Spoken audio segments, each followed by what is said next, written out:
A former Nebraska senator was all ears today as she made a stop in Siouxland as she considers a run for governor. Former Nebraska State Senator Lynn Walz was in South Sioux City this morning for a stop number 6 on her statewide listening tour. The tour is a part of her exploratory campaign for a possible run for governor in 2026. Walz, who ran for lieutenant governor back in 2018, said it's important to hear the needs of the people all across the Cornhusker state.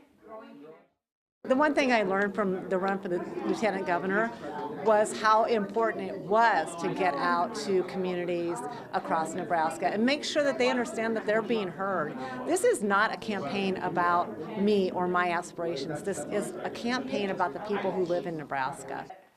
Walz gave people who attended the chance to voice their concern on a number of issues, from health care to education to the economy. She says having an open discussion helps to bring the community together.